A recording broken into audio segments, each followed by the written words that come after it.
राम राम सा जय श्री राला बाबा धाम की। आरएलपी सुप्रीमो हनुमान बेनीवाल ने संसद की सदस्यता से इस्तीफा दे दिया है।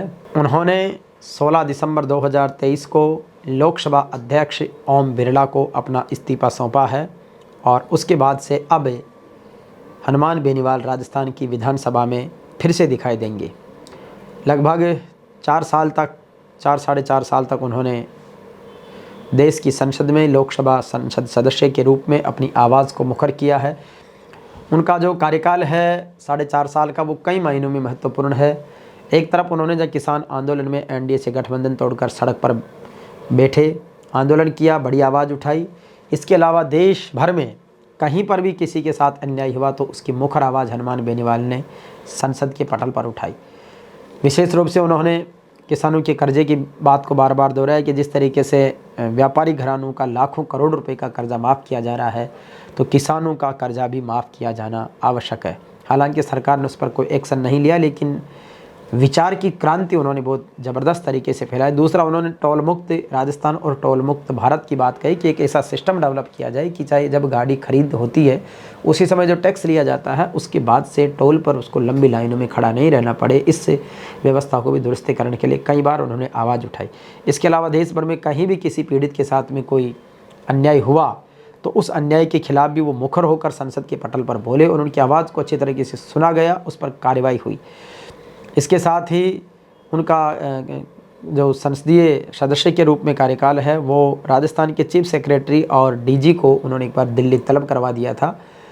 जब उनके ऊपर हुए हमले की प्रॉपर तरीके से कार्रवाई नहीं हो पा रही थी तो उन्होंने जो संसद की अनुशासन समिति होती है उसके सामने बात रखी और उसके बाद में वो काफ़ी चर्चा में रहा। डीजी और चीफ सेक्रेटरी दिल्ली तलब हुए थे।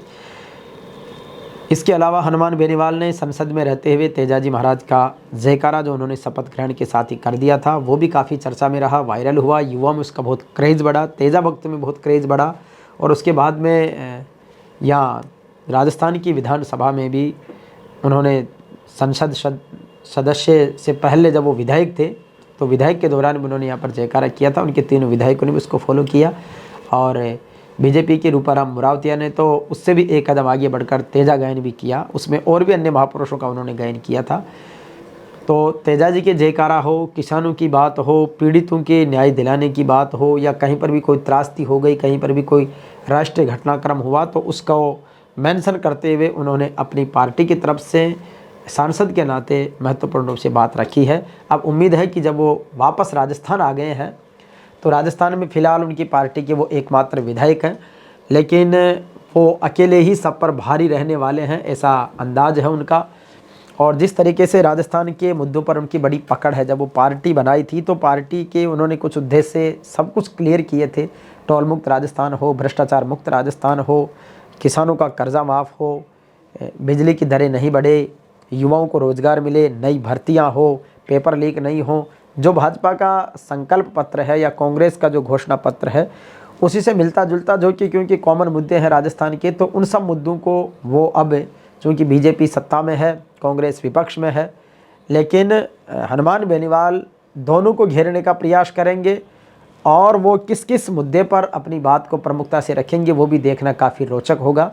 जल्दी ही विधायकों की सदस्यता की शपथ होगी, उसके बाद में विधानसभा सत्र चलेगा, नया बजट भी आने वाला है।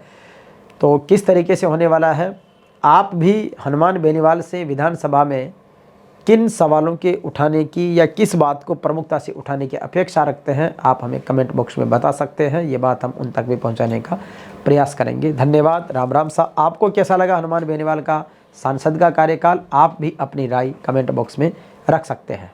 Thank you.